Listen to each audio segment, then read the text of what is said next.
내가 혹시라도 연락이 안 된다 그러면 저 아빠 만나러 가요? 네가 애를 일단 여기다가 데려다 줘야 될 것 같아.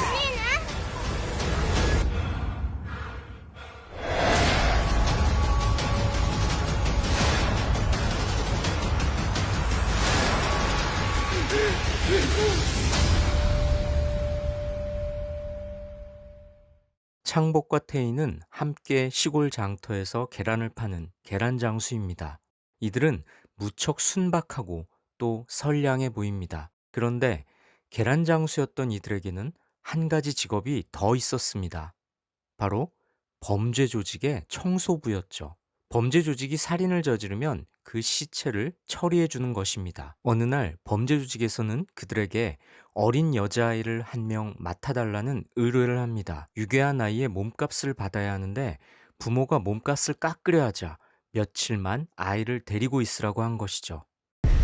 이번엔 사람 하나 받아다 며칠 좀 데리고 계시죠. 아니 앵겨?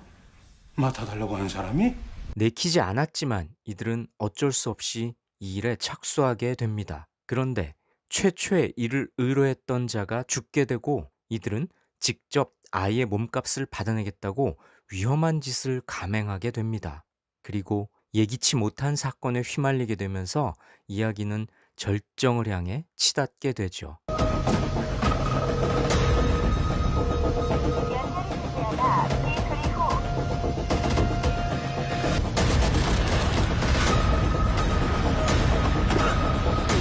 거기 누구 있니?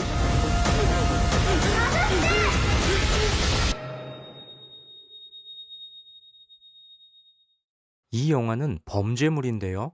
단지 오락적 재미만이 아니라 생각할 거리를 우리에게 던져줍니다. 그것은 바로 평범한 사람들이 얼마나 큰 악을 이뤄낼 수 있는가입니다. 영화는 평범한 사람들의 소시민적 삶 속에 무시무시한 악이 내재하고 있는 현실을 그려냅니다. 주인공 창복과 태희는 시체를 유기하는 범법자이지만 이들의 모습은 그저 성실하게 생업에 종사하는 일꾼들처럼 그려집니다.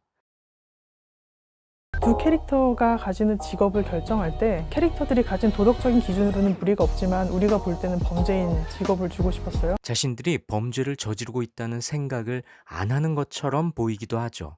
이들은 유괴라는 극악무도한 범죄를 저지르지만 그 모습조차도 마치 자신이 해야 할 업무를 처리하는 직장인처럼 보일 정도입니다.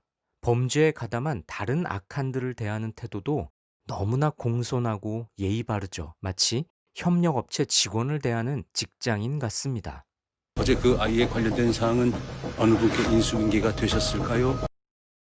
이러한 장면들은 평범한 사람들의 일상 속에 악이 웅크리고 있다는 영화의 메시지를 시사해 줍니다. 또한 누군가의 근면 성실한 삶이 다른 누군가에게는 치명적인 해악이 될 수도 있음을 효과적으로 암시하죠. 아이 또한 이러한 영화의 흐름에서 벗어나지 않습니다. 유괴된 아이는 자신의 처지를 아는지 모르는지 너무나 천진난만합니다.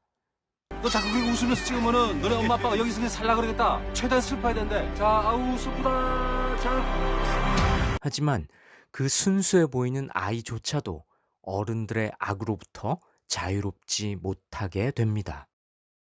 영화의 공간적 배경이 되는 시골의 풍광은 너무나 아름답습니다.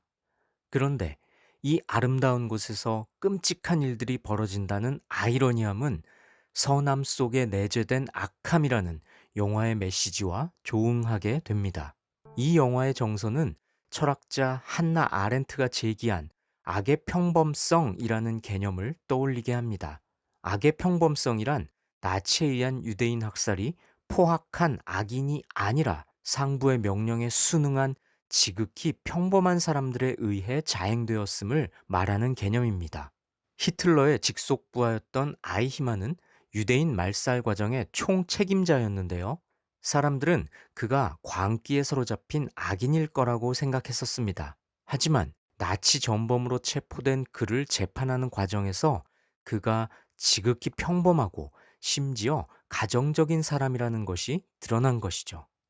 아히마는 유대인 말살이라는 악한 과업을 수행하면서도 죄책감을 느끼지 못했고 오히려 효율적으로 일을 제대로 하지 못하면 양심의 가책을 느꼈을 것이라고 진술했다는 겁니다.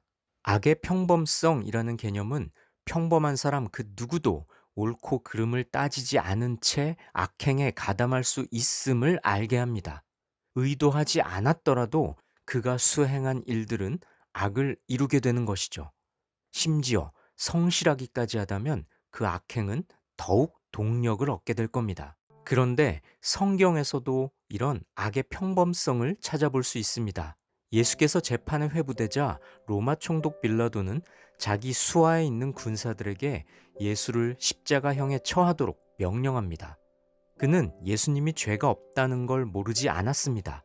이 일은 유대 종교 지도자들이 꾸민 음모라는 걸 간파했던 거죠. 하지만 예수님을 풀어줄 경우 예상되는 유대인 군중들의 폭동에 대한 우려와 총독으로서 자신의 정치적 인기를 위해서 예수님을 십자가에 못 박도록 넘겨주고 맙니다. 빌라도는 총독으로서 자신의 업무에 충실했을 뿐입니다.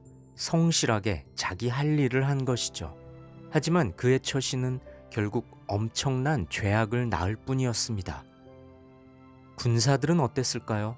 총독의 명령을 받은 군사들은 예수님을 모멸하며 희롱하고 구타하고 십자가에 못 박게 되죠. 상관의 명령에 따랐을 뿐이야 이렇게 면죄부를 줄 수 있을까요? 영화 소리도 없이에는 상당히 흥미로운 설정이 들어 있습니다.